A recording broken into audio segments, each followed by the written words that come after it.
60 넘고 은퇴하면 다 끝난 줄 알았습니다. 매일 아침 눈을 뜨는 게 무섭고 지갑은 점점 가벼워졌죠. 그런데요, 믿기 어렵겠지만 제 인생은 은퇴 후에 오히려 더 빛나기 시작했습니다. 어떻게 가능했을까요? 김태수는 올해 63세다. 대기업 과장으로 30년을 일하다가 3년 전 명예퇴직을 했다. 그때만 해도 희망적이었다. 이제 자유롭게 살 수 있겠구나. 그동안 못했던 것들을 해보자. 하지만 현실은 달랐다. 아침 7시에 일어나는 습관은 여전했지만 갈 곳이 없다. 예전에는 출근 준비로 바빴는데 이제는 텅 빈 시간만 남았다. 아내 영숙은 여전히 파트타임으로 일하러 나간다. 집에 혼자 남겨진 태수는 무료함을 견디기 힘들다. 여보, 오늘 뭐 할 거야? 영숙이 나가면서 묻는다. 글쎄 뭐. 태수는 시원한 대답을 못한다. 사실 할 일이 없다. 텔레비전을 보거나 인터넷을 하거나 그저 시간을 때우는 것이 전부다. 첫 달은 그나마 괜찮았다. 그동안 쌓인 피로를 풀고 여행도 다녀왔다. 하지만 2달, 3달이 지나면서 공허함이 몰려왔다. 내 인생이 이렇게 끝나는 건가?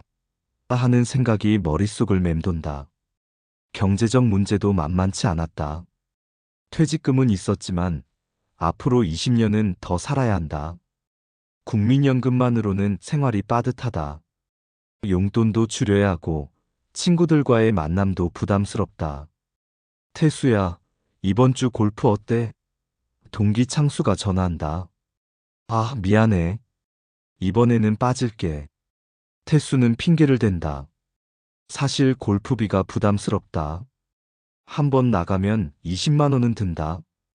예전에는 아무렇지 않았는데 이제는 큰돈이다. 집에서 보내는 시간이 늘어나면서 영숙과도 자주 부딪힌다. 당신 하루 종일 집에만 있지 말고 뭔가 해봐. 영숙이 잔소리를 한다. 뭘 하라는 거야? 할 게 있어야지. 동네 복지관에서 프로그램도 한다던데. 그런 건 할머니들이 하는 거야. 태수는 자존심이 상한다. 자신은 아직 그런 나이가 아니라고 생각한다. 텔레비전만 보는 시간이 늘어난다. 뉴스, 드라마, 예능 프로그램을 번갈아 보지만 재미가 없다. 젊은 사람들이 나오는 프로그램은 이해하기 어렵고 나이 든 사람들이 나오는 것은 우울하다. 인터넷 검색을 해보기도 한다. 은퇴 후 할 일, 노후 취미 같은 키워드로 찾아본다. 여러 가지가 나오지만 대부분 돈이 들거나 특별한 기술이 필요하다. 태수에게는 맞지 않는 것 같다. 친구들도 비슷한 상황이다. 만나면 하는 얘기가 뻔하다. 요즘 뭐해? 그냥 집에서 빈둥거려. 우리 언제까지 이럴까? 서로 위로는 되지만 해답은 없다. 가끔 과거를 그리워한다. 바쁘게 일하던 시절이 그립다. 스트레스는 많았지만 그래도 보람이 있었다. 월급날의 기쁨, 승진했을 때의 성취감, 동료들과의 회식. 이제는 모두 추억이다. 아들과 딸은 멀리 살고 있다. 가끔 안부 전화를 하지만 자주 연락하기는 어렵다. 그들도 바쁘다. 직장일에, 육아에, 자신들 생활에 바쁘다. 태수는 자식들에게 부담을 주고 싶지 않다. 건강도 예전 같지 않다. 혈압약을 먹고 있고 무릎이 자주 아프다. 병원에 가면 나이가 나이인데 어쩔 수 없다는 말을 듣는다. 몸이 약해지니 마음도 약해진다. 가장 힘든 건 무력감이다. 30년 동안 회사에서 인정받으며 살았는데 이제는 아무도 찾지 않는다. 사회에서 필요 없는 사람이 된 기분이다. 내가 무슨 가치가 있나? 하는 생각이 든다. 밤늦게 잠자리에 누우면 우울한 생각이 든다. 내 인생이 이제 끝인가? 앞으로 20년을 이렇게 보내야 하나? 잠이 잘 오지 않는다. 새벽까지 뒤척이다가 겨우 잠든다.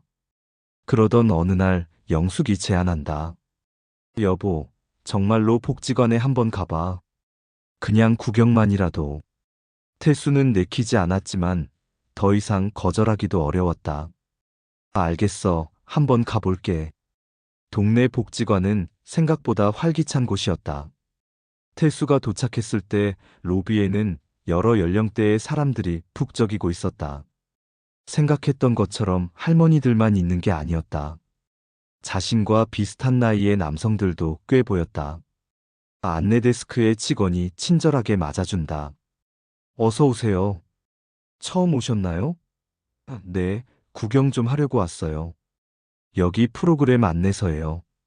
천천히 둘러보세요. 프로그램 안내서를 펼쳐보니 생각보다 다양했다. 컴퓨터 교실, 스마트폰 활용, 건강체조, 서예, 노래교실, 원예, 요리교실까지. 이런 게 다 있구나.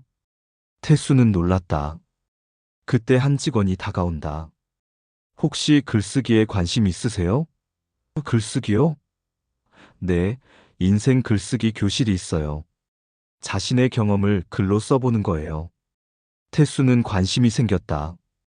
학창 시절에 글쓰기를 좋아했던 기억이 난다. 어떤 식으로 하는 건가요? 일주일에 2번, 2시간씩 모여서 각자 경험담을 써보는 거예요. 선생님이 지도해 주시고요. 나이 제한은 없나요? 전혀요.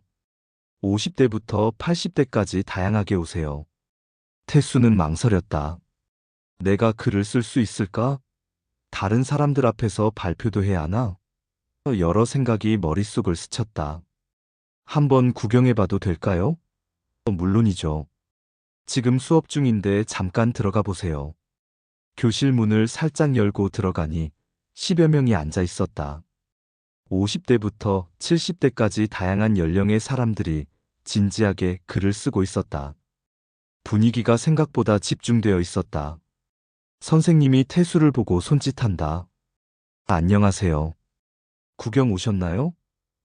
네, 어떤 수업인지 궁금해서요. 지금은 내 인생의 터닝 포인트라는 주제로 글을 쓰고 있어요. 앉아서 구경해 보세요. 1시간 정도 지나자 발표 시간이 되었다. 한 할머니가 나와서 자신이 쓴 글을 읽는다. 6.25 전쟁 때의 경험담이었다. 생생한 묘사에 모두가 숨죽여 들었다. 태수도 마음이 뭉클해졌다. 다음은 60대 남성이 발표했다. IMF 때 실직하고 다시 일어선 이야기였다. 그때는 절망적이었지만 지금 생각하면 새로운 시작이었어요. 그의 말에 여러 사람이 고개를 끄덕였다. 수업이 끝나고 선생님이 태수에게 말을 건다. 어떠세요? 재미있어 보이시나요? 생각보다 좋네요. 그런데 저는 글을 잘 못 써서. 걱정하지 마세요. 잘 쓰려고 하는 게 아니에요. 진솔하게 쓰면 돼요. 진솔하게요? 네, 자신의 경험을 솔직하게 쓰는 거예요. 문체나 기교는 중요하지 않아요. 마음에서 우러나는 이야기가 중요하죠. 선생님의 말이 마음에 와닿았다. 집으로 돌아와서 영숙에게 얘기했다. 복지관에 다녀왔어. 어땠어? 생각보다 괜찮더라. 글쓰기 교실도 있고. 오, 글쓰기? 좋네. 당신 젊을 때 글 잘 썼잖아. 그날 밤 태수는 오랜만에 생각에 잠겼다. 내가 글을 써볼까? 내 인생에도 쓸만한 이야기가 있을까? 30년간의 직장 생활, 자식들, 키운 이야기, 부모님을 모신 경험. 생각해보니 나름 파란만장한 인생이었다. 다음 주 태수는 용기를 내어 글쓰기 교실에 등록했다. 처음이라 좀 떨려요. 괜찮아요. 모두 그래요. 편하게 하세요. 선생님이 격려해준다. 첫 수업 주제는 나의 어린 시절이었다. 태수는 전라도 시골에서 자란 이야기를 썼다. 가난했지만 행복했던 시절, 부모님의 사랑, 형제들과의 추억. 쓰다 보니 눈물이 났다. 발표 시간이 되었다. 태수는 떨리는 마음으로 앞에 섰다. 저는 전라도 구례에서 자랐습니다. 목소리가 떨렸지만 계속했다. 어린 시절의 에피소드를 하나씩 읽어내려갔다. 사람들이 웃기도 하고 고개를 끄덕이기도 했다. 재미있어요. 저도 시골에서 자라서 공감돼요. 따뜻한 반응에 태수는 용기를 얻었다. 수업이 끝나고 여러 사람이 태수에게 말을 건다. 글을 잘 쓰시네요. 다음 시간이 기대돼요. 우리 차 한잔 하실래요? 오랜만에 느끼는 소속감이었다. 그날부터 태수의 일상이 바뀌기 시작했다. 일주일에 2번 복지관에 나가는 재미가 생겼다. 수업 전날이면 어떤 이야기를 쓸지 고민하고 책상에 앉아 정성스럽게 글을 썼다. 처음에는 어색했던 발표도 점점 자연스러워졌다. 다른 사람들의 이야기를 듣는 재미도 쏠쏠했다. 각자 다른 인생을 살아왔지만 공통점도 많았다. 서로 이해하고 격려하는 분위기가 좋았다. 몇 달이 지나자 선생님이 제안했다. 여러분의 글을 모아서 책을 만들어 보는 게 어떨까요? 책이요? 네, 작은 문집이라도 만들면 의미가 있을 거예요. 모두들 찬성했다. 그 말을 듣는 순간 태수의 가슴이 뛰었다. 내 글이 책이 된다고? 평생 한 번도 상상해 본 적 없는 일이었다. 책이라는 단어만으로도 설렘이 일었다. 6개월 후, 태수의 인생에는 놀라운 변화가 일어났다. 글쓰기 교실에서 시작된 작은 시도가 점점 커져갔다. 그들이 만든 문집 우리들의 이야기가 지역 도서관에도 빛이 되고 동네 카페에서 북토크도 열렸다. 태수 씨 글을 읽고 많은 감동을 받았어요. 북토크에 온 한 주민이 말했다. 저희 아버지와 비슷한 경험을 하셨더라고요. 태수는 뿌듯했다. 자신의 이야기가 누군가에게 의미 있게 다가간다는 것이 신기했다. 복지관 관장이 태수를 불렀다. 태수 씨, 혹시 강의해 볼 생각 없으세요? 강의요? 네, 신규 회원들에게 글쓰기의 즐거움을 알려주는 거예요. 태수 씨 경험담이 많은 도움이 될 것 같아서요. 태수는 망설였다. 내가 선생님 역할을 할 수 있을까? 하지만 한편으로는 도전해보고 싶었다. 한번 해볼게요. 좋아요. 다음 달부터 월 2회 정도 어떠세요? 첫 강의 준비를 하면서 태수는 설렘과 긴장을 동시에 느꼈다. 파워포인트도 배우고 강의 내용도 정리했다. 영숙이 도와줬다. 당신이 이렇게 열심히 하는 모습 오랜만에 보네. 나도 신기해. 이런 게 이렇게 재미있을 줄 몰랐어. 태수는 진심이었다. 매일 아침 일어나는 게 기대됐다. 오늘은 어떤 글을 쓸지, 어떤 사람들을 만날지 생각만 해도 가슴이 뛰었다. 첫 강의 날이 왔다. 10명의 새로운 수강생들이 태수를 기다리고 있었다. 나이도 다양하고 직업도 다양했다. 하지만 모두 새로운 도전에 대한 기대감을 갖고 있었다. 안녕하세요. 저는 김태수입니다. 태수가 자기소개를 시작했다. 저도 여러분처럼 은퇴 후 무엇을 해야 할지 몰라 헤매던 사람이었어요. 솔직한 고백에 사람들이 고개를 끄덕였다. 글쓰기를 시작하면서 제 인생이 완전히 바뀌었습니다. 잊고 지냈던 기억들이 되살아나고 새로운 친구들도 만나고 무엇보다 제 자신을 다시 발견할 수 있었어요. 수강생 중 한 분이 손을 들었다. 저는 글을 못 써서 걱정이에요. 60대 초반의 여성이었다. 태수는 미소를 지었다. 저도 그랬어요. 하지만 잘 쓰는 게 목적이 아니에요. 진솔하게 쓰는 거예요. 여러분의 인생 경험 자체가 이미 훌륭한 소재입니다. 힘들었던 일, 기뻤던 일, 후회되는 일, 감사한 일. 모든 것이 글감이 될 수 있어요. 태수의 말에 사람들의 눈빛이 달라졌다. 강의를 하면서 태수는 자신도 몰랐던 능력을 발견했다. 사람들 앞에서 말하는 것이 이렇게 즐거울 줄 몰랐다. 30년간 회사에서 쌓은 경험이 이런 식으로 활용될 줄이야. 강의가 끝나고 한 수강생이 다가왔다. 선생님, 정말 감사해요. 오늘 수업 듣고 용기가 났어요. 저도 감사해요. 여러분과 함께 하니까 더 보람 있어요. 집으로 돌아가는 길에 태수는 가벼운 걸음으로 걸었다. 오랜만에 느끼는 성취감이었다. 이게 바로 보람이구나. 돈으로 살 수 없는 행복이었다. 몇 개월 후, 태수의 명성이 조금씩 알려지기 시작했다. 다른 복지관에서도 강의 요청이 들어왔다. 지역 신문에서 인터뷰 요청도 왔다. 은퇴 후 제2의 인생을 찾은 김태수 씨. 신문 기사가 나간 후 반응이 뜨거웠다. 모르는 사람들로부터 전화가 왔다. 저도 글쓰기를 배우고 싶어요. 어떻게 시작해야 하나요?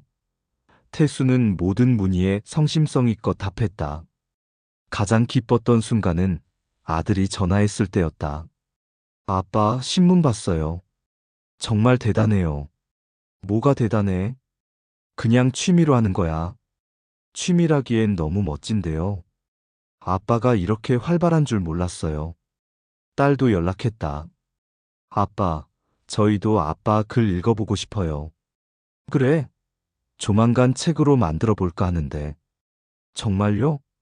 우리 아이들한테도 보여줄 수 있겠네요. 영숙이 가장 기뻐했다. 당신이 이렇게 변할 줄 몰랐어. 요즘 정말 활기차 보여. 나도 신기해. 인생이 이렇게 바뀔 수 있구나. 부부의 대화도 늘어나고 관계도 좋아졌다. 1년 후, 태수는 자신만의 작은 출판사를 차렸다. 시니어들의 이야기를 책으로 만드는 일이었다. 인생 이야기 출판사라는 이름을 지었다. 수익보다는 의미에 중점을 둔 사업이었다. 첫 번째 책은 태수 자신의 자서전이었다. 은퇴는 끝이 아니었다라는 제목으로 자신의 변화 과정을 솔직하게 담았다. 지역 서점에서 사인회도 열렸다. 선생님 덕분에 저도 용기를 냈어요. 사인회에 온 한 독자가 말했다. 저는 65세인데 이제 컴퓨터를 배우기 시작했어요. 와, 대단하시네요. 배움의 나이가 어디 있어요? 그날 밤, 태수는 일기를 썼다. 오늘도 행복한 하루였다. 은퇴 전에는 상상도 못했던 일들이 현실이 되었다. 나이가 들수록 할 수 있는 일이 줄어든다고 생각했는데, 오히려 새로운 가능성이 열리는 것 같다. 은퇴는 끝이 아니었습니다. 오히려 나로 살아가는 시작이었죠. 회사 직함이 아닌, 진짜 내 이름으로 사는 인생의 시작이었습니다. 태수 씨의 이야기는 특별한 것이 아닙니다. 우리 모두에게 숨어있는 가능성을 발견한 것일 뿐입니다. 혹시 지금 공허한 하루를 보내고 계신가요? 여러분의 두 번째 인생도 지금부터 시작할 수 있습니다. 작은 용기 하나면 충분합니다. 복지관의 작은 강좌 하나, 새로운 사람들과의 만남 하나가 인생을 바꿀 수 있습니다. 나이는 숫자일 뿐입니다. 진짜 나이는 도전을 포기하는 순간부터 시작됩니다. 오늘부터 여러분만의 새로운 이야기를 써보시길 바랍니다.